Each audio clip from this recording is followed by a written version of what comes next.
से प्रेरित है। जिनके साथ ये घटनाएं घटी उसकी वास्तविकता उन्हीं तक सीमित है।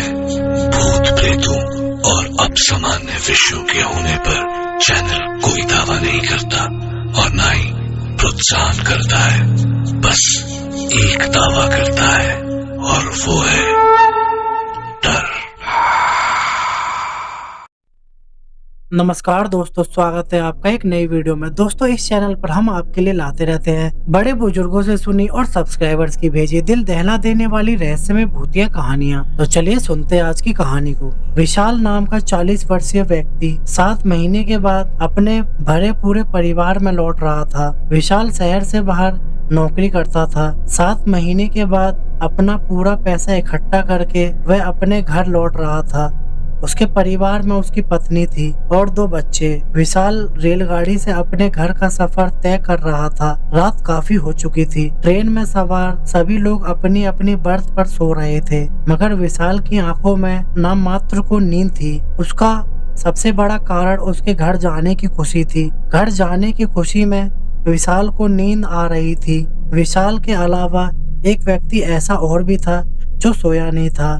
उसकी बर्थ के सामने वाली बर्थ पर ही वह व्यक्ति बैठा था। अपने सामने चुपचाप बैठे व्यक्ति को विशाल ने देखा तो जाना कि वह ड्रैकुला की कहानी पढ़ रहा था। विशाल को लगा कि उसके सामने जो व्यक्ति बैठा है वह किताब पढ़ने के माध्यम से अपना वक्त बिता रहा है। शायद उसे भी नींद नहीं आ रही है। विशाल को लगा कि वह क्यों ना अपने सामने बैठे व्यक्ति से बातचीत करने में अपना समय गुजारे। इसी इरादे के साथ विशाल ने उसे पुकारा, भाई साहब किताब पढ़ रहे हैं। व्यक्ति ने उसकी आवाज को अनसुना सा करके उस पर कोई ध्यान नहीं दिया। भाई साहब, दूसरी आवाज पर उसने किताब नीचे करके विशाल को सपाट दृष्टि से देखा। उसके चेहरे पर भी सपाट भाव ही थे। इस बार विशाल तनिक संकोच के साथ बोला, मैंने आपको डिस्टर्ब तो नहीं किया? नहीं, सामने बैठा व्यक्ति सपाट स्वर में बोला। विशाल मुस्कुराकर उससे बातों का सिलसिला जारी रखते हुए बोला, आपका नाम क्या है? सूर्य प्रताप। वह बोला,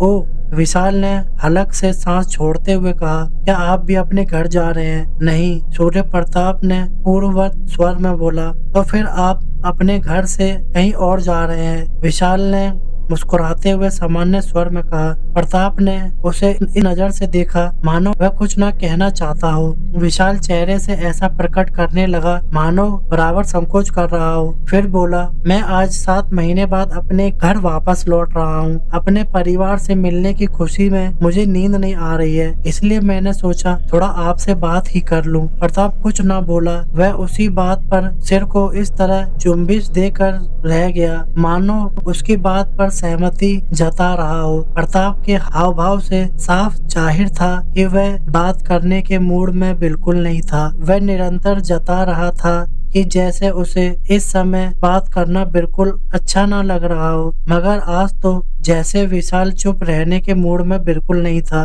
वह बातों को बढ़ावा देते हुए बोला, भाई साहब, क्या आप भूत प्रेतों पर विश्वास करते हैं? हाँ। प्रताप ने अपने छोटे से उत्तर में बात को पूरा किया। मगर कैसे? विशाल बोला, क्या आपने कभी किसी भूत प्रेत को अपनी आंखों से देखा है? उसके प्रश्न का प्रताप ने चंद लम्हों तक उसे ध्यान पूर्वक इस तरह देखा मानो उसे बहुत बहुत कुछ कहना चाहता हो, मगर ऐसा बिल्कुल नहीं हुआ। कुछ कहने के स्थान पर प्रताप ने किताब अपने चेहरे के सामने की और पढ़ने लगा। विशाल ऐसा देख उलझ गया। उसकी समझ में नहीं आया कि प्रताप ने उसकी बात का कोई जवाब ना देकर अपना चेहरा किताब में क्यों छुपा लिया। इस बार विशाल ने भरपूर संकोच भरे स्वर में कहा, आपने मेरी बात का कोई जवाब नहीं दिया भाई साहब। जवाब के रूप में प्रताप ने अपने चेहरे के आगे लगी किताब हटाई तो उसका बहुत ही भयंकर चेहरा विशाल के सामने आ गया। प्रताप का चेहरा इतना डरावना हो चुका था, यदि कोई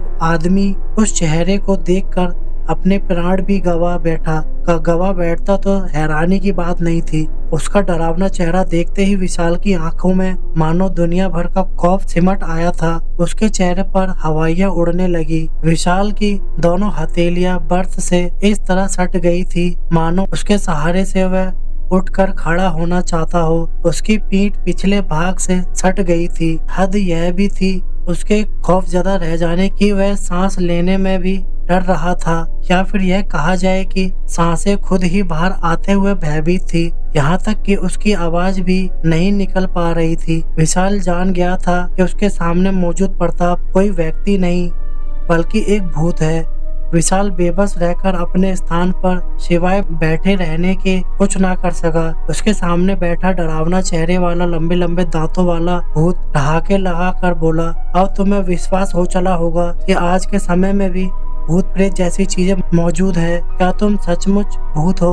विशाल ने भय से परिपूर्ण स्वर में बोला, अब भी तुम्हें यकीन नहीं आया मूर्ख? मैं जब तेरा खून पीऊंगा तब तुझे यकीन हो जाएगा। नहीं नहीं, मुझे मत मारो। मेरे 2 बच्चे और मेरी पत्नी घर पर मेरे आने का इंतजार कर रही हैं। अगर मैं मर गया तो उनका सहारा छिन जाएगा।